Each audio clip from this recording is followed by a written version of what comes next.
Excellencies, distinguished delegates, partners, and guests, good afternoon.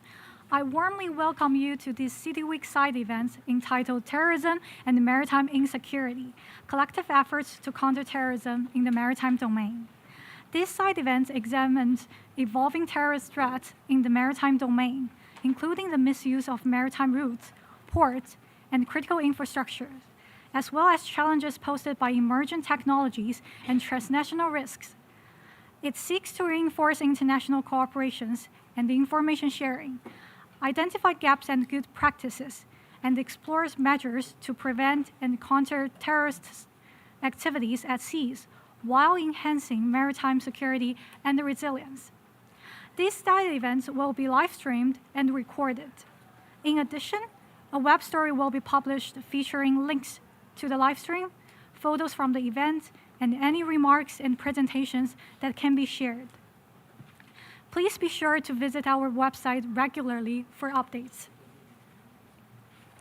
We will also share highlights across our social media platforms, including X, LinkedIn, Facebook, and Instagram. If you are not already following us, we encourage you to do so to stay informed. May I kindly request all online participants to keep their microphones and cameras switched off unless they are speaking. Without further ado, I'm pleased to invite Her Excellencies Natasha Melli, Permanent Representative of Malta to the United Nations, to deliver her statement. Excellencies, if you are ready, you have the floor. Thank you very much, Madam Moderator, for the floor. Assistant Secretary General, Excellencies, distinguished guests, ladies and gentlemen. It is my pleasure to welcome you today on behalf of the Republic of Malta to this side event on terrorism and maritime insecurity, collective efforts to counter terrorism in the maritime domain. At the outset, I would like to thank our partners and co-organizers, Greece, the Counter-Terrorism Committee Executive Directorate, the United Nations Office of Counter-Terrorism, and the International Maritime Organization for their excellent cooperation in bringing this important discussion together. For Malta, a Mediterranean island state, the maritime domain is not simply an economic lifeline. It is central to our security, prosperity, and connectivity with the rest of the world. We therefore have a particular interest in ensuring that the seas remain safe, secure, and governed by international law. This commitment is deeply rooted in Malta's long-standing contribution to maritime governance, which dates to the vision of Ambassador Arvid Pardo. His concept of the oceans as the common heritage of mankind has helped shape the discussions that led to UNCLOS, but it also remains highly relevant today. It reminds us that the security of the maritime domain is a shared responsibility. Today, that responsibility extends beyond safeguarding freedom of navigation and maritime commerce. While maritime transport continues to facilitate the overwhelming majority of global trade, we must also recognize that the maritime domain remains vulnerable to exploitation by terrorists and organized criminal networks. Terrorists have repeatedly demonstrated their ability to adapt to changing circumstances, exploit gaps in governance, and take advantage of emerging technologies. As highlighted in the concept note, maritime routes, vessels, ports, and critical infrastructure may be used not only as targets, but also as enablers of terrorist movement, logistics, and support activities. Addressing these challenges requires a truly comprehensive approach. Maritime security can no longer be viewed in isolation from border management, counterterrorism, organized crime, sanctions enforcement, critical infrastructure protection, and technological innovation. Effective responses depend on stronger cooperation between governments, international organizations, law enforcement authorities, border agencies, maritime actors, and the private sector. In this regard, Malta attaches particular importance to the Valletta principles on comprehensive and integrated counter-terrorism strategies, developed together with CTED and launched in Malta in 2025. These principles underline the importance of whole-of-government and whole-of-society approaches, stronger coordination between security, border management, and criminal justice actors, protection of critical infrastructure, and enhanced public-private partnerships in addressing evolving terrorist threats. These principles are equally relevant in the maritime domain, where no single authority can address the challenge alone. So, colleagues, today's discussion provides an important opportunity to identify vulnerabilities, exchange good practices, and explore how we can collectively reduce maritime domain blindness while strengthening our ability to prevent terrorist exploitation of maritime routes and infrastructure. I look forward to a rich and productive discussion and thank all participants for their engagement. Thank you. Thank you, Ambassador Melli, for your valuable remarks. I now have the pleasure of inviting Ms. Natalia Gilman, Assistant Secretary General and Executive Director of CTED, to deliver her statement. Madame Gilman, you have the floor. Thank you very much, dear Madam Moderator, Your Excellency Ambassador Melli, Your Excellency Ambassador Caron, Excellencies, ladies and gentlemen. It is indeed a great pleasure to open this side event today on terrorism and maritime insecurity. And I would like to thank our co-organizers, the Hellenic Republic, the Republic of Malta, United Nations Office of Counter-Terrorism, and International Maritime Organization for advancing this timely and important agenda.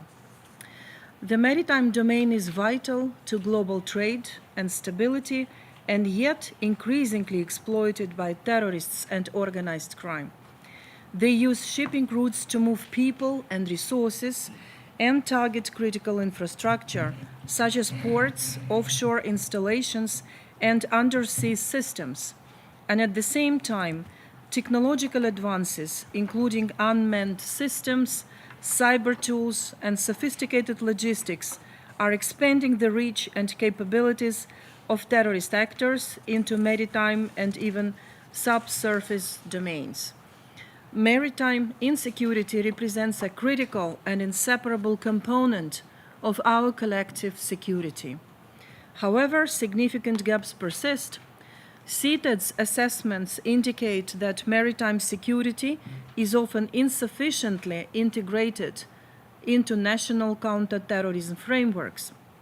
Information sharing remains uneven, and ports and maritime infrastructure are not consistently treated as critical assets. These weaknesses create vulnerabilities with serious implications for international peace and security. Addressing this challenge requires a shift in approach. No state, regardless of its capacity or geography, can secure the maritime domain alone. Maritime routes connect all regions, and vulnerabilities in one area can have global repercussions. Even landlocked states are affected when insecure maritime pathways facilitate the movement of terrorists and illicit goods. Cooperation is therefore indispensable. We must strengthen collaboration at national, regional, and international levels, including through whole-of-government approaches that bring together law enforcement, border management, maritime authorities, intelligence services, and the private sector. Partnerships with relevant international and regional organizations, as well as industry stakeholders, are equally essential. At the core of effective cooperation is information sharing. Timely, accurate, and actionable information is critical to detect threats, prevent attacks, and disrupt terrorist activity. This includes sharing data on passengers and crew, enhancing maritime domain awareness, and integrating terrorism-related intelligence into maritime risk assessments. Without robust information flows, even the most advanced security systems will fall short. We must also continue strengthening the normative and operational frameworks underpinning maritime security. International instruments provide an essential foundation, but their effectiveness depends on consistent implementation, supported by capacity building, technical assistance, and sustained political commitment. And in this context, CTED remains committed to supporting member states through assessments, dialogue, and facilitation of technical assistance. We work to identify gaps, share good practices, and promote integrated approaches that embed maritime security within broader counterterrorism strategies. This event provides an important opportunity to advance practical solutions. Our shared goal is very clear: to ensure that maritime routes and infrastructure can no longer be exploited by terrorists, and that our collective responses are coordinated, proactive, and resilient. I thank you for your kind attention, and let me please, on behalf of all of us, welcome Her Excellency Ms. Aglaia Balta, Permanent Representative of Greece to the United Nations, and once again, Madam Ambassador, on behalf of all of us, organizers of this event, I thank you very much for your cooperation and partnership in preparing and conducting this timely dialogue. Thank you. Thank you very much. Thank you, ASG Gelman, for your constructive remarks. I'm pleased to invite Her Excellency's Aglaia Balta, Permanent Mission of Grace, to the United Nations to deliver her opening remarks. Excellencies, you have the floor. Thank you so much. And first of all, I would like to apologize for my delay.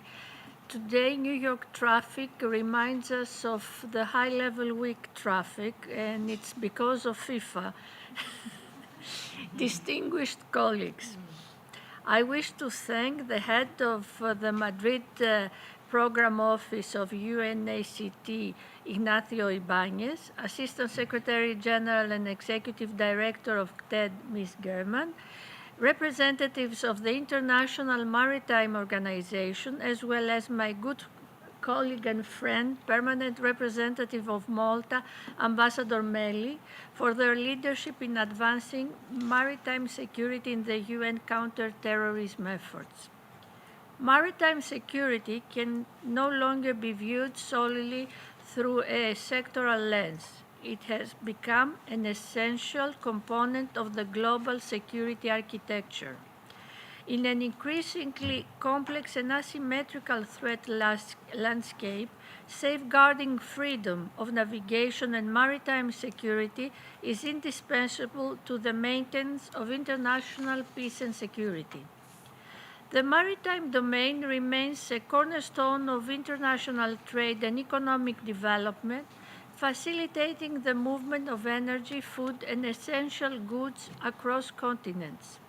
Maritime activities continue to rapidly expand, and so do the threats posed by the terrorist groups and transnational criminal networks exploiting vulnerabilities of maritime and counter-terrorism frameworks.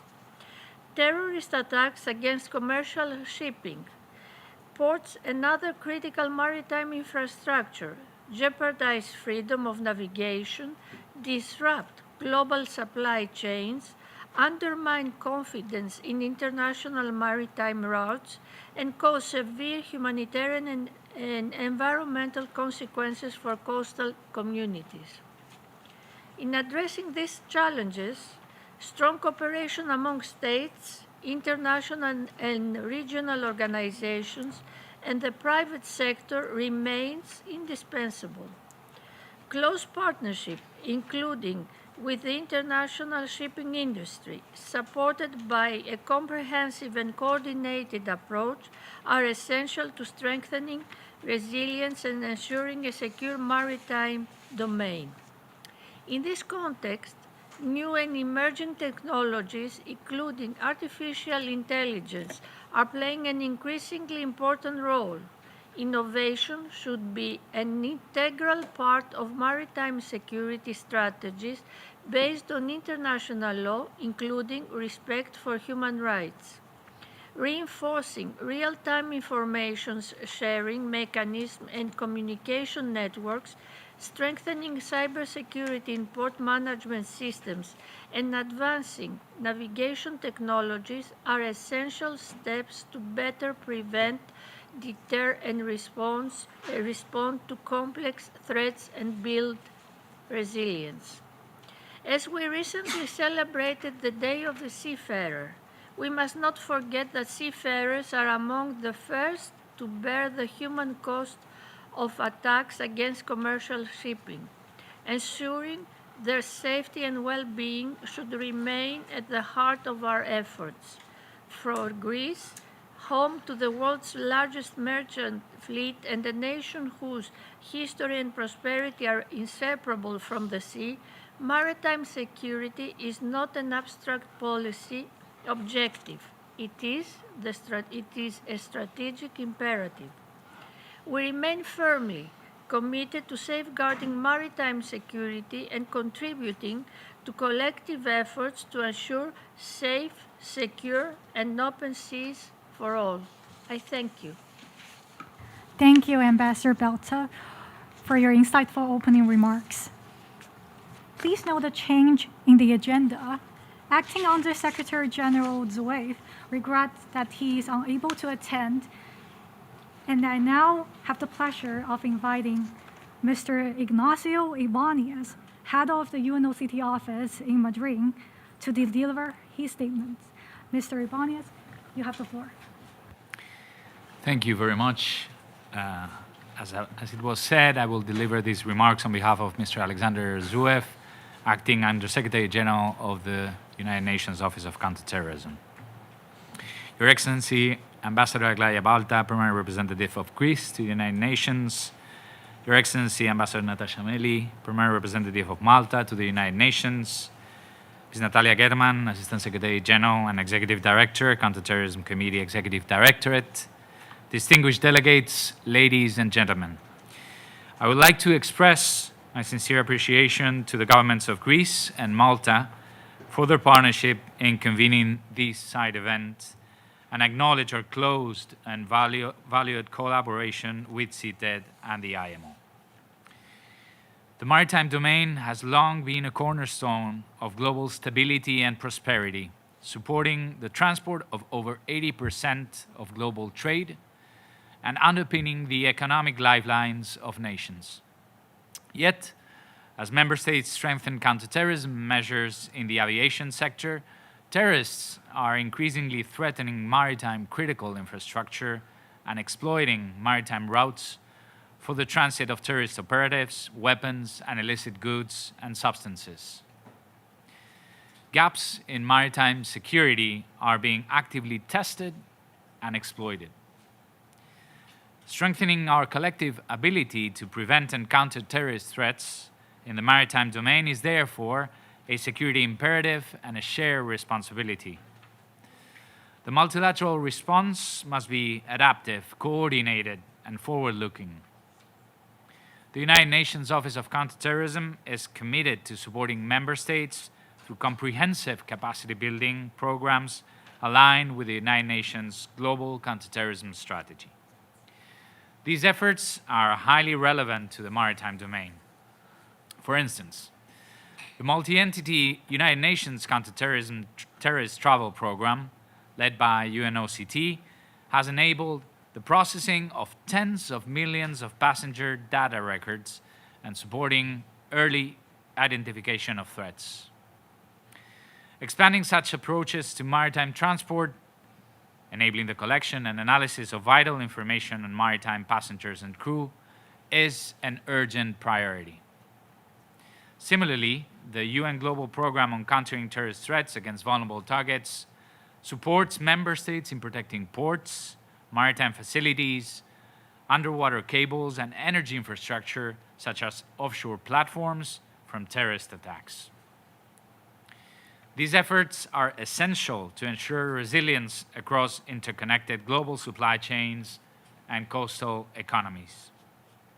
UNOCT's programming reflects a need for integrated, whole-of-government and whole-of-society approaches, bringing together security operators, policymakers, private sector operators, and security companies as well as international partners.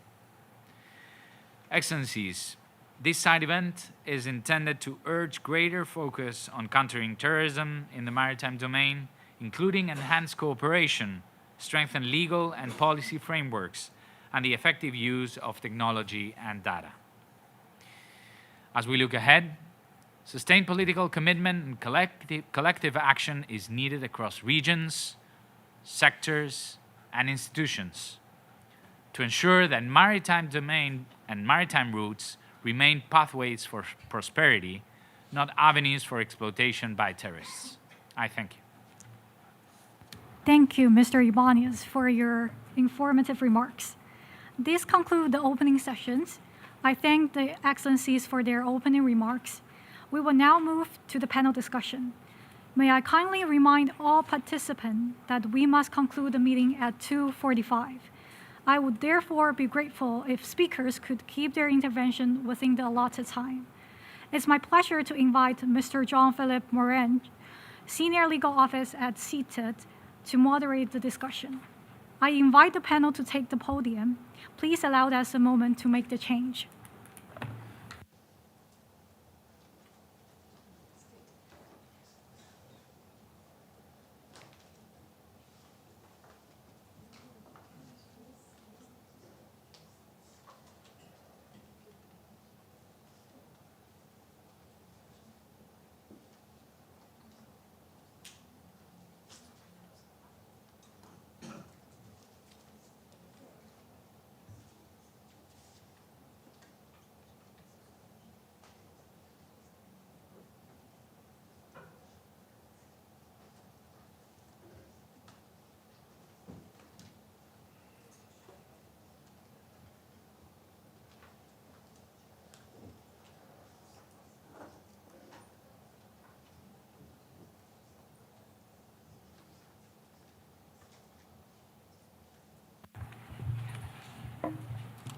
Okay, good afternoon, distinguished guests, colleagues, and participants joining us here at the United Nations and online.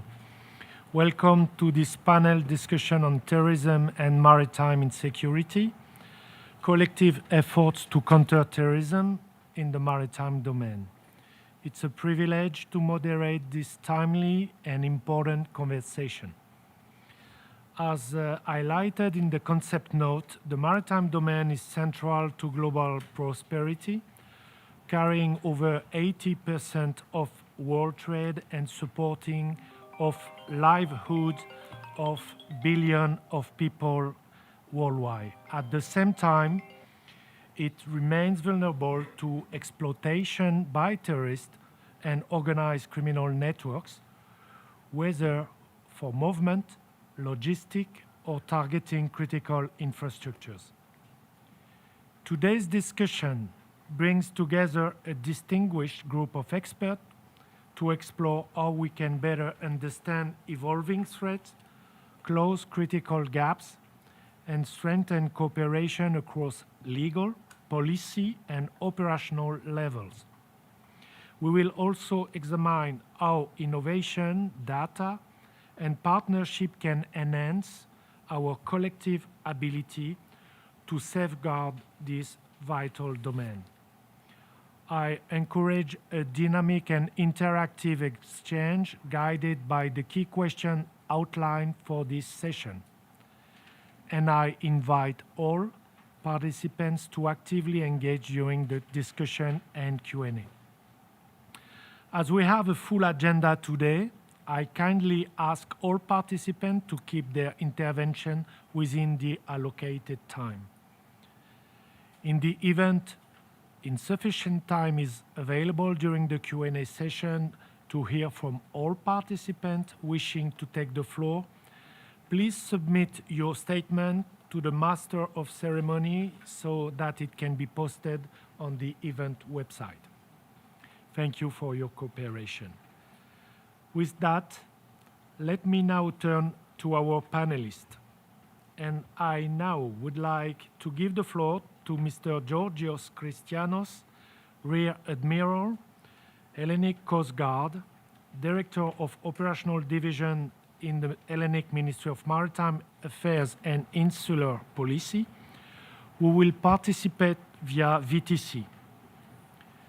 Amiral, how important is international intelligence sharing in detecting individuals who may attempt to conceal terrorist affiliation within mixed migration flows? Sir, you have the floor. Good evening from Greece. Good evening from Piraeus, from Hellenic Coast Guard headquarters. Yes, this is Rear Admiral Yorgos Christianos. I'm the head and the responsible admiral for all the operations and the operational division from Hellenic Coast Guard. And on behalf, of course, of Commandant of Hellenic Coast Guard, I would like to thank you very much for this invitation. And I will continue now with a short presentation according to maritime security in the Greek maritime domain, which is a very, very sensitive area with specific particularities. The Greek maritime domain, first of all, has a huge coastline, which is almost 16,000 kilometers. We are very famous for the big number of islands, more than 6,000 islands, and the incidents which they used to take place in our responsibility area. Many incidents, of course, and as Greece, as Hellenic Coast Guard, we are obliged to take the proper action for all these incidents. Hellenic Maritime Domain is a crossroad of 3 continents, and we have heavy traffic with thousands of vessels, sailing boats, fishing boats, and they are passing from our responsibility area annually. For this reason, we can find out that we have many incidents with illegal migration, first of all, for at least 15 years now. And especially the last 10 years, yes, increased numbers of migration flows. They used to depart from east or from south. And of course, the destination for all these migration flows are the Greek islands. In any case, as Hellenic Coast Guard, we used to take the proper action in order to control all these migration flows. And at this moment, I would like to thank our neighbors from East Turkey, because with this very close cooperation which we have with the Turkish authorities, we have the opportunity for at least 3 years now to control all these migration flows. Let me say that behind from this phenomenon, we do not have only migrants, but of course we have many cases with terrorists, and we ought, of course, to find solutions for these cases. Except of the illegal migration, we have also human trafficking in many cases with victims. And what else we have? Incidents with ships, vessels, sailing boats, or merchant ships, which they used to, let's say, carry drugs and arms. And for this case, of course, as Hellenic Coast Guard, we have the opportunity to detect these suspicious vessels, and whenever it is necessary, we used to take action against to all of them. And last but not least, of course, we have the hybrid and cyber threats. We have critical maritime infrastructures in Greece. The majority of them, of course, are some specific ports. I will start from with the port of Piraeus, which is the Greece's largest port, and especially from this port of Piraeus, the majority of the vessels used to depart from capital, from Athens, from Piraeus, and the destination are the all Greek islands. And another very important, let's say, critical maritime infrastructure is the port of Thessaloniki, which has a strategic, let's say, position for the port serving for all the Balkan region. And we have the port of Alexandroupolis for energy supply.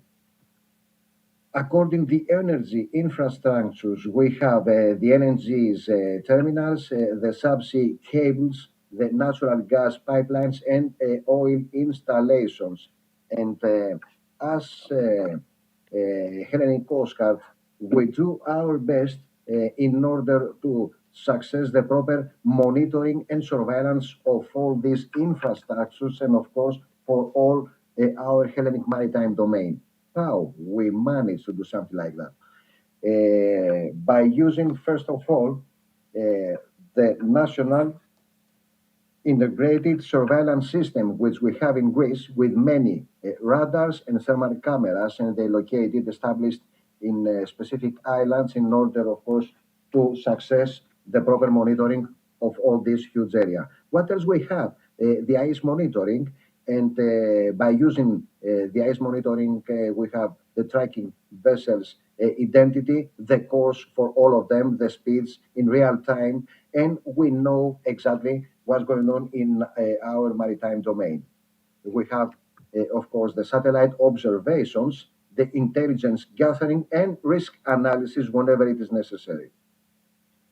According to the role of the Hellenic Coast Guard, we used to participate in counter-terrorism policy, and due to, let's say, this search and rescue region which we have, which is more than 1,150,000 square kilometers, we have many search and rescue incidents. For this reason, we provide the proper search and rescue operations to provide the proper assistance to all people who are in danger at sea, and we collect an exploitation of intelligence. We have, of course, the port security, and as I mentioned before, the proper surveillance of all the maritime borders. And don't forget that our borders, of course, are the European borders. Last but not least, we have the countering of the illegal activities at sea. We need assistance. We need cooperation in order to have positive results for all this action. Except of the interagency cooperation which we have with all the rest Hellenic authorities, we have a very close cooperation, as I told you before, with Turkey, especially for the illegal migration. It is very important for us. And statistics and numbers always say the truth. And believe me, we will not have the opportunity, let's say, to decrease all these migration flows without this close cooperation with our neighbors. What else we have? Daily cooperation and communication with the European Border and Coast Guard Agency, with Frontex, with Europol, of course, with joint action, which we used to take against to the organized maritime crime, of course, with NATO and with the International Maritime Organization. According to the challenges during the future and especially for the next decade, yes, we ought to take the proper action. We are obliged to take the proper action to protect for all the subsea cables and the energy installations, for the port cybersecurity resilience. We have the countering of the UAVs and the U ships vessels in order, let's say, to protect the cables, the sea cables. The artificial intelligence in border surveillance, and we have, of course, the hybrid forms of terrorism. As conclusion, I would like to say that the Hellenic Coast Guard plays a key role in order to prevent and confront maritime threats for the security not only for Greece, but for all the European Union, and of course for the Eastern Mediterranean region. In the face of involving maritime threats, our greatest strength is not found in our individual capabilities, but in our collective resolve to cooperate, innovate, and protect the seas that unite us all. For this case, we used to say in Greece that if you want to go fast, go alone. But if you want to go far, we are obliged to go together. That's all from my side, and I would like to thank you very much for your attention. Thank you. Thank you very much, Amiral, for your presentation and your comments.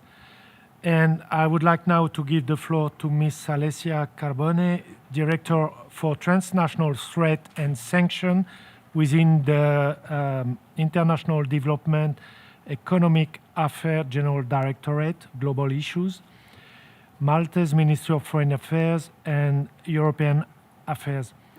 Ms. Carbone, given the increasing convergence between terrorism, organized crime and maritime insecurity, and recognizing the growing importance of critical maritime infrastructures, what practical measures should state and international organizations prioritize to reduce maritime domain blindness and strengthen collective efforts to prevent terrorist exploitation of the maritime domain? Madam, you have the floor. Thank you, Chair, and thank you for the question posed. So in order to answer the question and to know the measures that you have to employ as a country, you would need to first analyze your risks. And therefore, Malta approaches maritime counterterrorism from a risk perspective. Firstly, as a member state situated on the European Union's external maritime border and the state which is situated between two continents, our geographical position itself poses a risk. Secondly, Malta is also a significant transshipment hub. We also have a very significant large shipping registry, and we also are a very significant financial hub in that we provide a lot of services when it comes to the maritime services. Therefore, from our perspective, maritime security today extends far from the protection of ships or navigation, but the maritime domain has now evolved into a very complex security environment where counterterrorism needs to be met with counter-organized crime, sanctions evasion, the threats related to hyper and cyber activities, and also the attacks which could be possibly put on critical infrastructure. It is therefore, in our opinion, not useful or difficult to examine maritime terrorism in isolation. So we must understand it in a broader ecosystem of maritime security threats. The United Nations Security Council has constantly emphasized the importance of preventing terrorism movement through effective border management. Resolutions such as 1373, 2178, and also 2369 provide a robust framework for preventing terrorist travel and strengthening border controls. However, unfortunately, much of the practical implementation of these resolutions is traditionally reserved for aviation, rather for the maritime sector. Maritime routes have always been given less importance despite their strategic significance.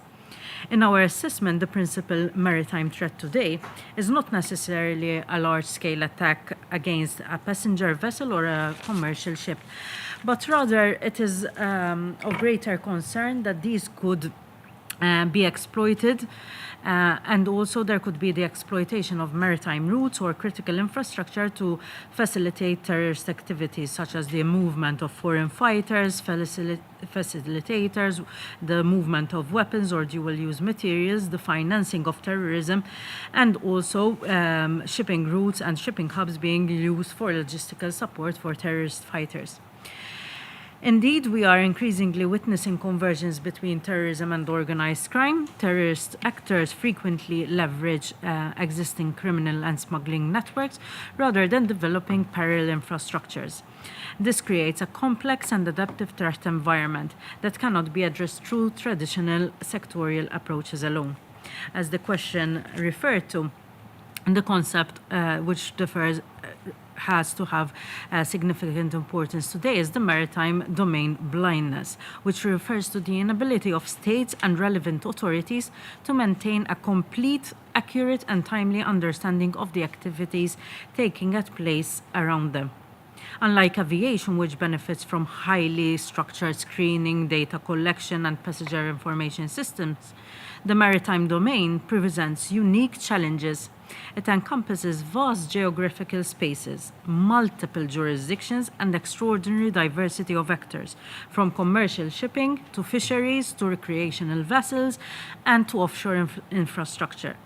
As a result, authorities often struggle to answer some of the basic but very essential questions, such as who is moving, what is being transported, who owns the vessel, and does this seemingly legitimate activity conceal illicit or security-related conduct. Maritime domain blindness may arise from numerous factors, including the manipulation of vessel tracking systems, opaque infrastructures, false flags, ship-to-ship transfers, fragmentation of information across agencies, and other challenges. From a counterterrorism perspective, these blind spots create opportunities for terrorists and their facilitators to move personnel, equipment, funding, and logistical support while avoiding detection. Importantly, the challenge is not the absence of information, but in many cases, authorities already have a large volume of data. The challenge is to ensure that the information is accurate, interoperable, analyzed effectively, and shared in a timely manner. Reducing maritime domain awareness therefore requires a comprehensive approach centered in stronger maritime awareness, enhancing information sharing, improved interoperability, advancing analytical tools, and closer cooperation with all relevant stakeholders. And when we say all relevant stakeholders, here we are also including our foreign counterparts. In fact, Malta is a strong believer of helping our foreign counterparts. We also provide capacity building. Through such support, which is being offered to several member states, we are ensuring that the highest shipping standards are being offered, particularly in terms of ship flagging. Malta also proudly hosts the Institute for Justice and the Rule of Law, who is also working on this sphere. Another issue which, in our opinion, requires particular attention is the issue of critical infrastructure, whereby recent incidents affecting undersea communication cables and energy infrastructure have demonstrated both the vulnerabilities of these systems, but also they are potentially causing severe disruptions. For Malta, we have critical infrastructures that include the ports, the maritime logistics hub, energy installations, the LNG facilities, undersea telecommunication cables, and also the electricity interconnectors with mainland Europe. These assets are deeply interconnected. A terrorist attack on one of these components can trigger a cascading effect across multiple sectors, affecting communications, energy supplies, and transportation networks. This makes such infrastructure an attractive target, not only for terrorists, but also actors engaging in sabotage, hybrid activities, and other forms of malicious conduct. Moreover, the threat is no longer exclusively physical. We must be increasingly at the outlook for cyber threats, insider risk, unmanned systems, and also the emerging technologies. As recognized both in the revised European Union Maritime Security Strategy and the Security Council Resolution 2341, protecting critical infrastructure must not only be an integral component of national resilience, but also of counter-terrorism strategies. Our objective should not thus to be only to prevent attacks, but also to ensure that our critical systems are resilient. And now let me turn to the final point that I have on my notes, whereby one message that we would like to send here today is the importance of information sharing, but not only with the national stakeholders or the foreign counterparts, but also with the private sector. So in the maritime sector, private actors frequently hold critical data that may provide the earliest indicators of suspicious activities. In Malta, we have a very structured dialogue with our shipping industry, including with the lawyers that represent the industry. And we have seen that shipping companies, port operators, insurers, maritime service providers, all can identify patterns, even if these are not detected already by the public sector. Reducing maritime domain awareness blindness, therefore, does not only require strong coordination between us, the public sector, but also that there needs to be a meaningful and structured engagement with the industry. This can be done through trusted reporting mechanisms, regular dialogues, and also having clear frameworks relating to the exchange of information. Ultimately, maritime, as Madame Garman also said, it requires a whole of government and a whole of society approach. Thank you. I thank Ms. Carbone for her remarks. I now give the floor to Ms. Anne-Maria Sesma, Legal Officer in the Counter-Terrorism Executive Directorate. And I invite her to highlight where are the most critical gaps and vulnerabilities today. Anne-Maria, you have the floor, please. Thank you very much, Mr. Moderator, Excellencies, colleagues, and dear participants. Also, I wish to welcome you to this very important side event on behalf of CTED. Indeed, we have already heard Excellencies and colleagues highlight the importance of not only the maritime security, but also that it is still under-addressed dimension of global counterterrorism architecture. Now, as we know already, that maritime security underpins not only the global trade, as colleagues has highlighted, but also economic stability. But however, it has not received so far the equivalent attention in counterterrorism efforts. There are solid foundation already in the Security Council resolutions from 1373 of 2001, which already obliges member states to ensure effective border management measures, whether it is air, land, or maritime. While we also recognize that we have not seen or major recent terrorist attacks taking place in the maritime domain.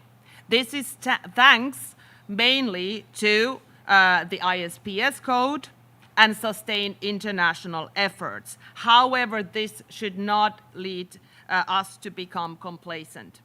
The proactivity was already mentioned by colleagues, that this should be the leading foundation, proactive measures to strengthen counterterrorism measures at sea, rather than waiting that there is a major crisis, attack, or hostage-taking situation. CTED's work focuses on identifying these vulnerabilities through our country assessments that we conduct on behalf of the Counterterrorism Committee. Also, we have recent years increased the focused or dedicated port visits and direct engagement with port authorities. This has allowed CTED to identify gaps, promote international standards such as the ISPS code, and identify also good practices, such as the countries indeed sponsoring this event, Greece and Malta. And this is certainly something that we look for in our assessments. Importantly, our assessments and the recommendations deriving from those assessments act as a bridge, linking the assessments to delivery of tailored technical assistance in cooperation with our partners such as UNOCT and IMO. CTED has also been instrumental in highlighting some of the emerging trends. A key trend is displacement. As we have already heard, that it is always the weak link that the terrorists and criminal organizations will exploit.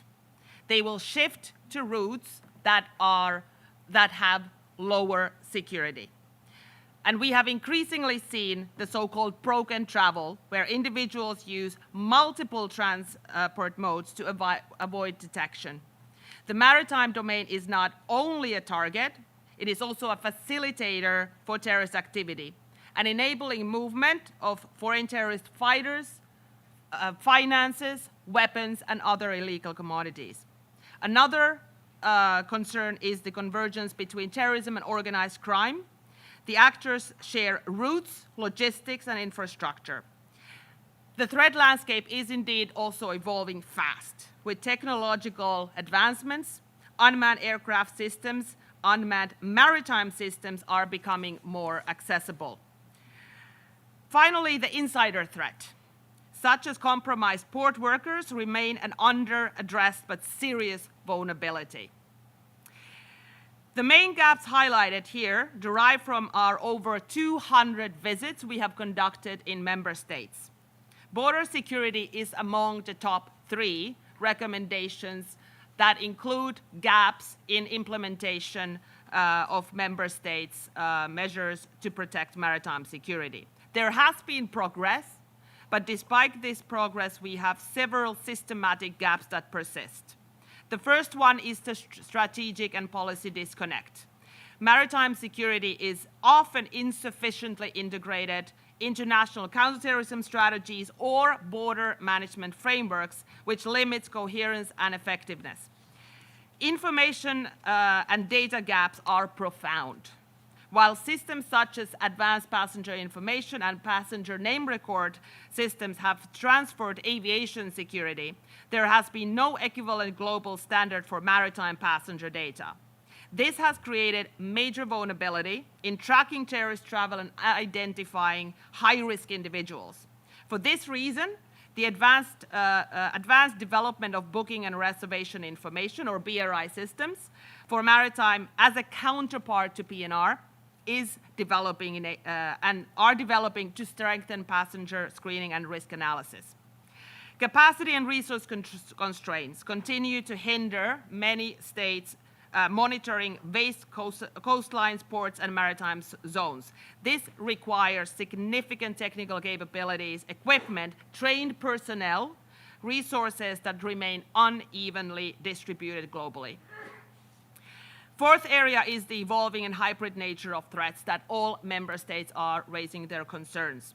This presents also new challenges. Terrorism in the maritime domain increasingly overlaps with organized crime, trafficking, smuggling, but this also creates a complex and interconnected risk environment. Fifth is the critical infrastructure vulnerability. Ports, offshore installations, and undersea cables are rarely identified as critical assets. That means also that they will remain insufficiently addressed in national frameworks, despite the central importance to global stability. And finally, the emerging threats that were already highlighted, from cybersecurity to unmanned system, requires risk-based responses. And specifically in the maritime domain, we see this disconnect, that the threat assessment guiding proper risk assessment in the maritime sector is not conducted systematically. Addressing these gaps will require now renewed international attention and cooperation. Priorities should include maritime security, international global counterterrorism strategies, advancing the development of passenger data standards for maritime travel, legal frameworks and implementation, scaling up coordinated capacity building efforts. Equally important is the partnerships. As I mentioned, CTED assessments and recommendations are a bridge to technical assistance. CTED mandate to facilitate technical assistance supports these efforts in ensuring that identified gaps are addressed through targeted and more focused capacity building. Strengthening maritime security is not only about protecting sea lanes. It's reinforcing the integrity of the entire global counterterrorism system before it becomes the weak link. We work with our partners and member states to continue supporting member states in this vital effort. Thank you very much. I thanks Ms. Maya Sesma for this very comprehensive review and for this assessment that rely mainly on the work of CTED, so thanks, Maya. I now give the floor to Mr. Ignacio Ibanez, Head of the Madrid Program Office and Coordinator of the Vulnerable Target Program, Special Project and Innovation Branch, UNOCT. He will be followed by Mr. Simon Degnant, Program Management Officer, Countering Terrorist Travel Program, in also UNOCT. So, dear colleagues, you will have the floor, and Ignacio, you can start maybe. Thank you. Thank you very much, moderator, dear Jean-Philippe. Actually, most of what has already been said is what I was going to say, so I'm going to be extremely short, because I think a good news is that most of us are in agreement of what the challenges are, what the possible solutions are.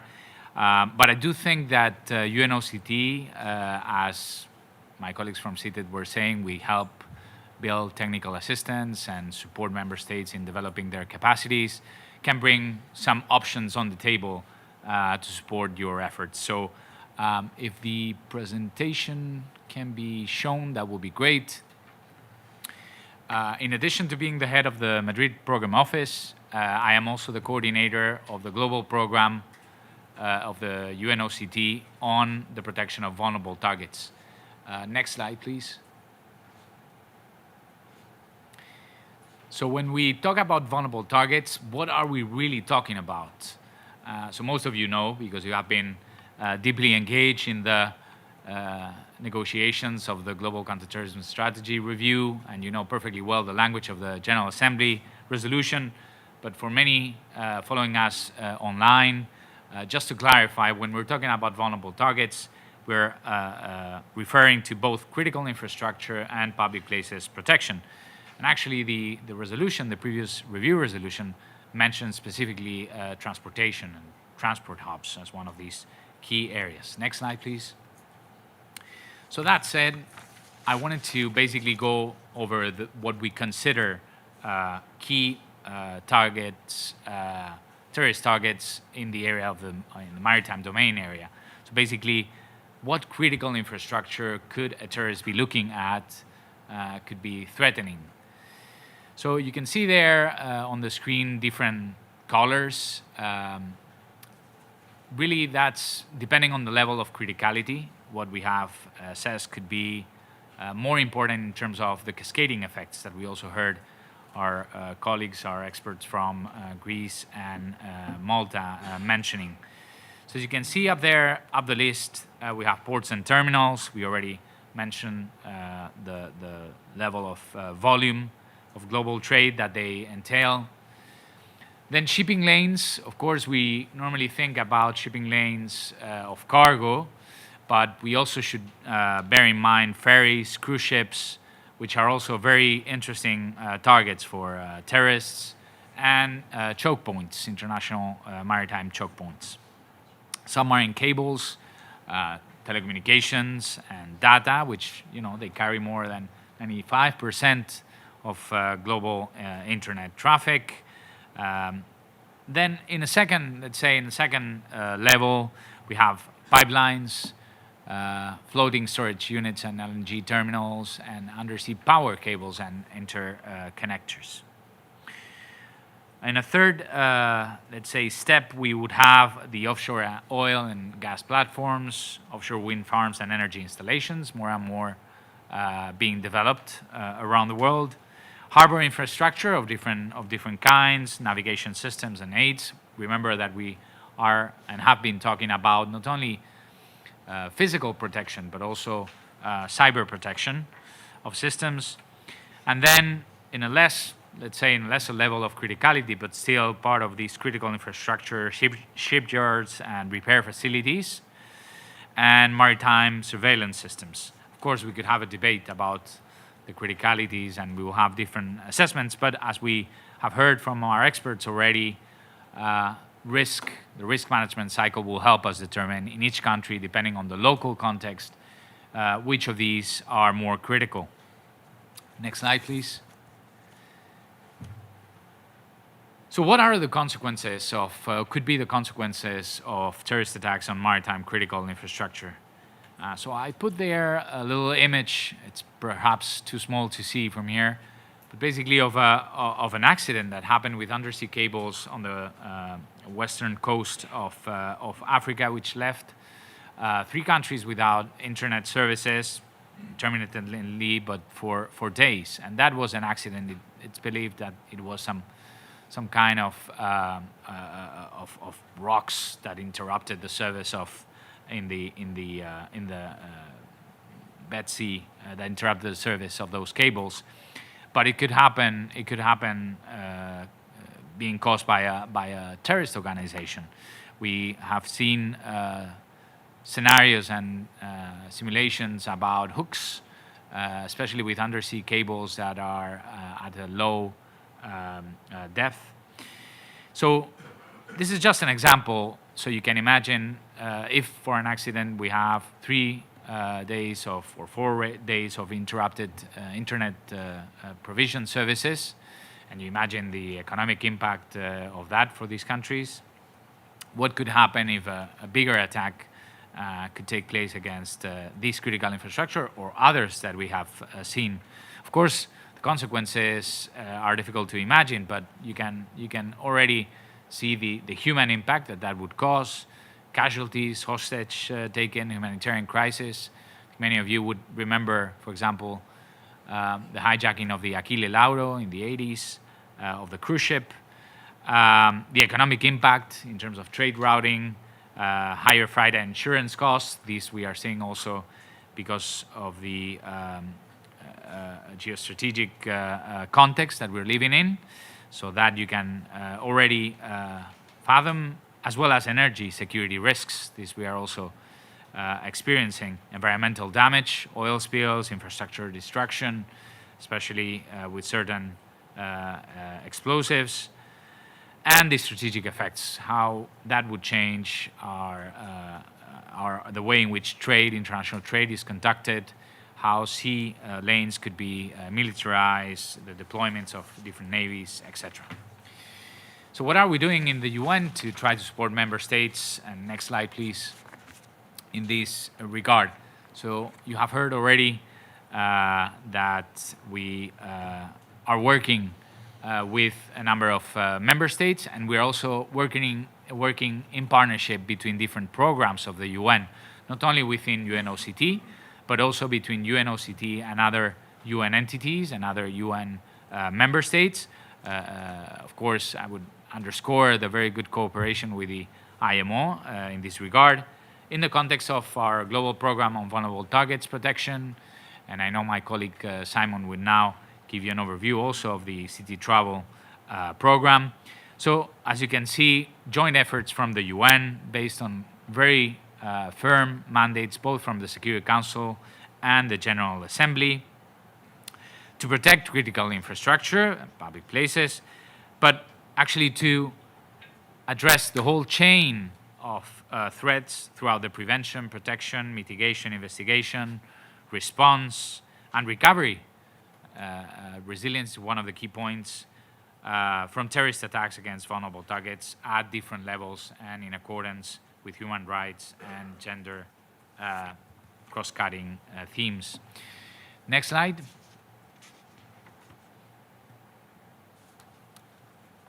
So I'll pass on these, but just so you can see the volume of what we do in our global program. Next one, please. 2 technical guides that we have already launched that refer specifically to international good practices, many of them from member states here around the table, both on the public transportation side and on the critical infrastructure side. Next slide. And some of the key points that will come out from these technical knowledge guides and some of the work that we have been conducting under the Vulnerable Targets program. Some of these recommendations are actually already and have already been said in this roundtable. On governance and strategy, basically we really saw that countries that have integrated national strategies on critical infrastructure protection, well connected to other strategies on the, of course, counterterrorism side, but also on the security and broader defense side, work better, having clear roles across transport, security, cyber, and emergency actors, and indeed alignment with international frameworks. In the area of risk management, something we have been paying very close attention in the Vulnerable Targets program, we really need regular reviews and adaptation to evolving threats. And as our dear colleagues from CTED always emphasize, we need to look at the risk management cycle as a whole, including the threat, the vulnerability, the risks, the exchange of information, how you factor in intelligence, public-private cooperation and partnerships, and identifying interdependency and cascading effects throughout the whole risk management cycle. In terms of coordination and preparedness, our technical guides emphasize, as we have heard already, public-private partnerships with operators and industry, and fully agree with our Maltese colleagues in this regard. Information sharing, training and joint exercises and drills together. I think that cooperation between the public sector and the private sector cannot be limited only to the exchange of information or requests for information from the public sector, but also about developing emergency plans together, about having the inputs of the private sector and private operators in trainings and exercises. They are fully part of the security chain. In terms of prevention and security by design in ports, something that we are seeing more and more, and I'm sure the IMO colleagues will mention. Platforms and the infrastructure that is within the ports, layered measures, both within the ports and outside in the whole maritime domain, in terms of control, surveillance on the cyber side, on the physical side, and as my colleague Anne-Maria mentioned, also the insider threat mitigation, a key component of these efforts. Finally, on response, recovery, and resilience, our technical guides emphasize very much crisis plans, ensuring continuity, business continuity of essential services, interoperability of communication and command structures, and recovery focus on rebuilding and long-term resilience, of course, very much connected with the whole strength of infrastructure. And with that, I will leave it to my colleague Simon to brief on the CTE, on the counter-terrorist travel program. So Simon, I hope you can hear us. Thank you very much, Ignacio. Just making sure everybody can hear me in New York. Hello from a very hot and sweaty Budapest. In the next 5 minutes, I'd like to answer 3 questions. Firstly, what is the problem regarding the collection of maritime data? Secondly, what have we in the UN been doing about it? And thirdly, what more can we do? Before I start, I should tell you very briefly what the UN Countering Terrorist Travel Program is. In short, we help member states to set up passenger information units to collect, analyze, and share traveler information. Why is this beneficial? Well, if a state collects information about travelers before they arrive, they can do watch listing on known suspects. They can check against Interpol databases. They can see suspicious patterns or questionable bookings. They can do rules-based targeting to unveil hidden connections between people and also between people and objects like credit cards or email addresses or phone numbers. This allows countries to identify not only known persons and known risks, but also unknown persons and unknown risks. So we support states by first assessing their capacities through a CTED-led consultation, and then delivering support across these 4 pillars that you see on screen. Legal, where UNODC Terrorist Prevention Branch helped draft their legal frameworks. Operationally, where UNODC Passenger and Cargo Control Program helped to set up and train their PIU. On the industry guidance side, where ICAO helped to engage and connect with the industry. And on the technology front, where we can deploy an analytical system called GoTravel. It's a one UN initiative bringing together all of the logos that you can see on screen. CTED, ICAO, Interpol, UNODC, OICT, and IOM. Turning now to those three questions. Firstly, what's the problem? Well, as Anne-Maria said, at the international level, there is not yet a mandatory standard obliging member states to collect passenger data from maritime vessels. Without an international legal framework, it is challenging to draft a national legal framework. Operationally then, maritime presents different risks and challenges than to aviation, and the agencies dealing with it often don't include police and intelligence agencies. In terms of the industry, there isn't one international industry body like we have in aviation with IATA, because we have cruise lines, but also ferries, fishing boats, freight, pleasure craft, and others. And then from the technology perspective, these vessels may not have the technical means for collecting and transferring this data electronically. Second question, what have we been doing about it? Well, in terms of the international framework, I said we do not yet have one. The good news is that at the last IMO FAO meeting, there was agreement on the language to make the collection of maritime data a mandatory standard. We expect it to be fully adopted at the next FAO in 2027. In terms of our support, we have model legal provisions on maritime data, and we've already started providing it to particular member states. Operationally, we have terms of reference on how to add a maritime component to a passenger information unit and the training material for how to analyze maritime traveller data. In terms of industry support, we have a guide on how member states can engage with the maritime industry and also how to deal with non-compliance. And on the technology side, we have detailed business requirements for a maritime module in GoTravel. In summary, we have the expertise and the guidance material, but we're currently lacking the finance to deliver it. Third question, what more can we do? Well, from a member state perspective, I would encourage you to support the adoption of maritime data as a standard in the next FAO. If you are looking to support the UN, in order for us to be able to deliver the various areas of support that I referenced, we need the resources to do so. So for the member states who have a strong interest in this area, perhaps even the wonderful co-sponsors of this event, we would greatly appreciate your support.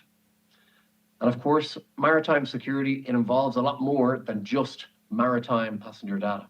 So we also need to align with other UN maritime programs.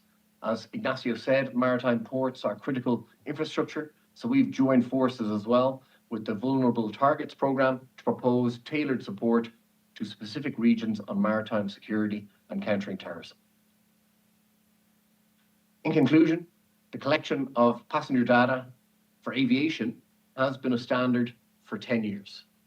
We have seen measurable results and impact in the countries we have been supporting since the launch of this programme 7 years ago, thanks to the donors that you see on screen. Collecting passenger data is hugely beneficial in countering terrorism and serious crime and in improving law enforcement and border management. You can see our contact address on screen, cttravel@un.org, and indeed there's two of our team present in the room, Natalia and Motaz. Maybe you could stand up and wave so people know who you are. Just to finish by saying now is the time to close the gap that exists when it comes to maritime data. We have the tools and the guidance, but we need your support to deliver them. Thank you very much. I thank Mr. Ibanez and Mr. Degnan for their remarks. We are running a little bit short of time, but I'm sure it's going to be okay. We have to finish in about 15 minutes. So I now give the floor to Mr. Jeremy Greenwood, Head of Maritime Security Section, Maritime Safety Division, International Maritime Organization. Mr. Greenwood will participate via VTC. And I have a question for you, Mr. Greenwood. The ISPS code provides in all risk framework, but lacks detailed standard and recommended practices like Annex 17 to the Chicago Convention in the aviation sector. So is it time to adopt a similar approach at IMO? Sir, you have the floor. Well, greetings, everybody. Good afternoon from London, and thank you very much to our distinguished excellencies and colleagues, particularly our sponsors, Greece and Malta, and the kind colleagues of CTED for hosting this wonderful event. As the United Nations specialized agency with responsibility for the safety and security of international shipping, this topic couldn't be more important to us. And as the head of maritime security, I'm very pleased for the opportunity to discuss a little bit about what we're working on here at IMO, what worries us, and what some of the priorities looking forward in the maritime security sphere with respect to counterterrorism. Obviously, one of the large events with the headlines today, which includes a lot of work by the IMO, is focused on the Strait of Hormuz. And certainly, it has been a very tragic event for international shipping, with nearly 50 vessels, commercial vessels conducting international trade, being struck by unmanned aerial vehicles and surface unmanned craft. And so one of the great concerns that we look towards here is the possibility of that, what I'll call terror contagion, the demonstration by actors that it is very easy to disrupt international shipping with low cost, easy to fire, easy to direct vehicles. And so it's not just in the Strait of Hormuz, as most of us know, it is present in the Red Sea, the Black Sea, and even the Mediterranean. And so this is a growing concern for maritime security. And while state actors tend to be primary for this action, we know the non-state actors have this capability, and they have shown the ability to disrupt global shipping and the world economy with relative ease. Turning to more the technology side that's been discussed already, obviously great concern over cybersecurity. We have just passed a Maritime Autonomous Surface Ships Code, MASS code for short, here at the IMO. It is a non-binding document, which will lead into an experience phase that will turn into, hopefully, a binding document. But as we think about the complexities of autonomous vessels, the fact that they can be controlled from remote operations centers located far from the coast and far from traditional jurisdictions that regulate maritime security, it is a growing concern that we will have to find a unique and creative ways to regulate this particular field. That goes in addition for smart ports. We have seen the growing connectivity of ports, the ship-port interface, and the concerns and vulnerabilities have been spoken about already today. So in the interest of time, I won't go further into them. But ports have shown a particular vulnerability from unmanned aerial vehicles and surface vehicles during this conflict in the Middle East region. And so we have numerous ports that have also been struck, showing the ability to impact global shipping very easily, both on land and at sea. And then, of course, we have traditional targeting, which would be, of course, cruise ships, other infrastructure, oil platforms that we need not forget about. 5,000 passengers on a cruise ship is a very unfortunate reality that we must consider as we think about the future. And quickly, in the interest of time, I want to touch on a little bit of the legal and policy framework that embeds maritime counterterrorism work here at the IMO. As your leading question teed us off to think about, is the International Ship and Port Facility Security Code ready for the future threats that we face? And so our member states here at the IMO have challenged to submit new proposals, thinking about new and emerging risks in maritime security, to include those presented by transnational organized crime. And so we welcome member states to continue in this conversation, submit proposals for new work outputs, and ways that we could take what has been a very successful instrument, the ISPS code, designed post 9/11 and the counterterrorism threat that existed then, and how can we modernize it ensure it's ready for future threats, and perhaps make it more prescriptive where necessary if that's what member states decide. We are working currently on a non-mandatory cybersecurity code for the maritime environment. The work is expected to be completed next year, and then it'll be entered into a non-mandatory guidance document, which will lead to an experience building phase, and hopefully into a mandatory cybersecurity code. And I've already spoken about our Maritime Autonomous Ship Systems Code that is currently out and published and available online. And one thing that we do know is that currently within the ISPIS framework and within IMO instruments, we do not have a mandatory maritime security audit scheme. We work very closely with our CTED colleagues to try to provide that gap where necessary. But one challenge as we look forward is it time to implement some type of mandatory security audit scheme? And I put that challenge to the group, and I look forward to your questions. And in the interest of time, I'll go ahead and stop my remarks and turn it back over. Thank you very much. Thanks to you, Jeremy, and thanks for taking into consideration the problem of time we have. That's why I'm going to ask to the three last speakers to really sum up to the main points they want to share with us, which is about 1 minute per speakers. I apologize for that, but I'm happy now to give the floor to Mr. Sarang Asani from the United Nations Office on Drugs and Crimes. Sir, you have the floor. Thank you very much, Mr. Moderator, and in respect of the time, I will keep it as short as possible. First of all, expressing our appreciation, and we're very pleased to join this event and partners, as well as the Hellenic Republic and the Republic of Malta to discuss this topic today.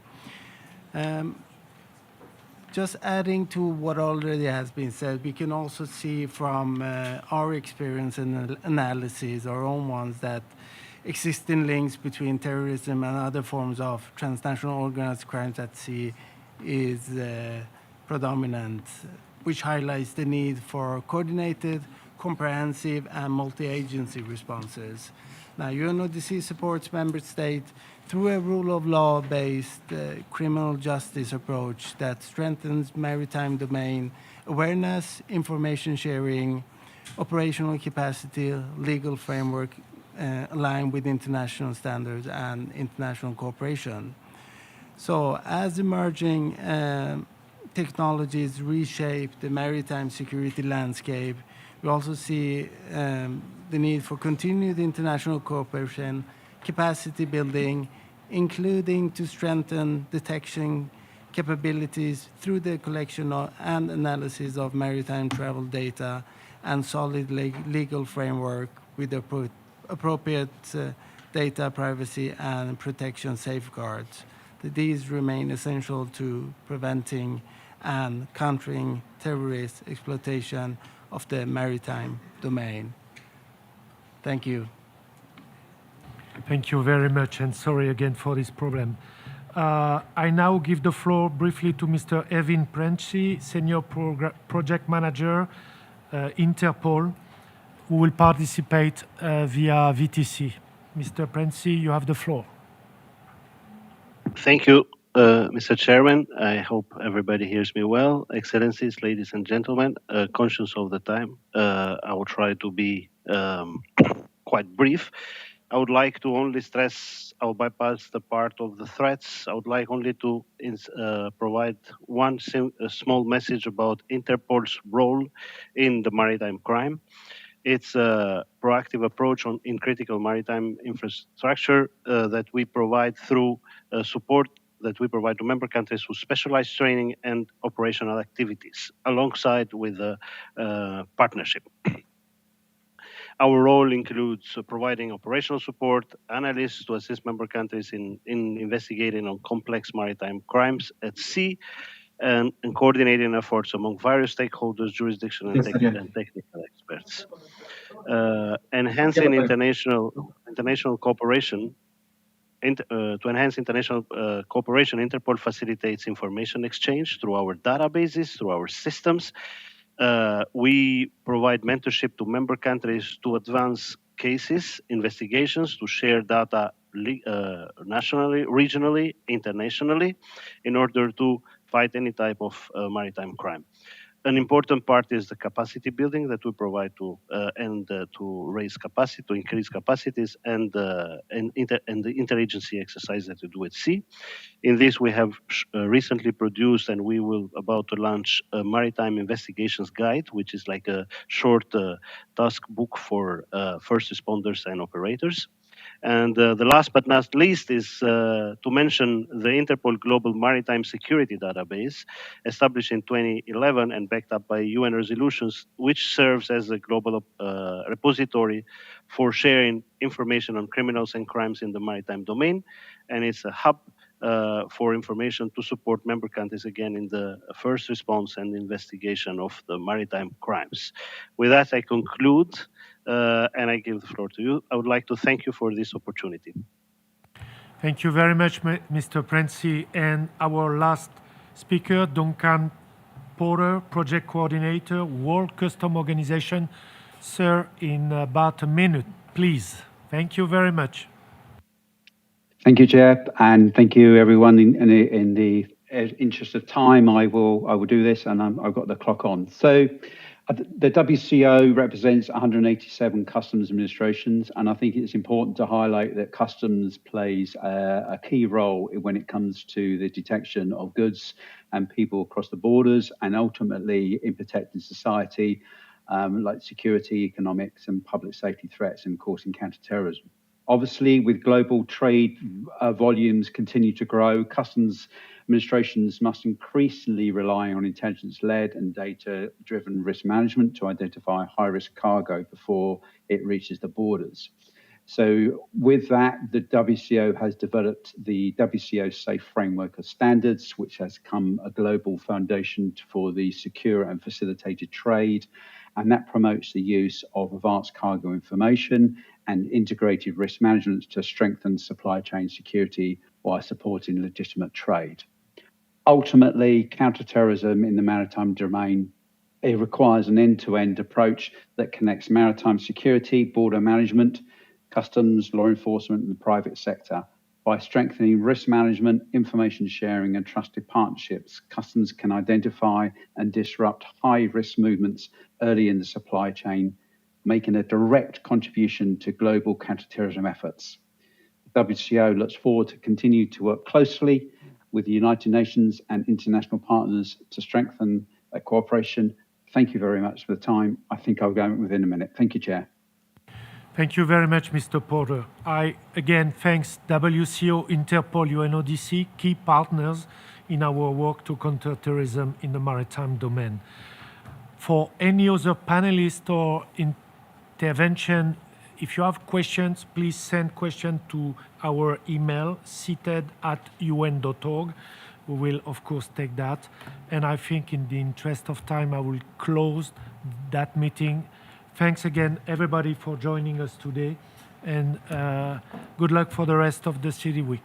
Thank you.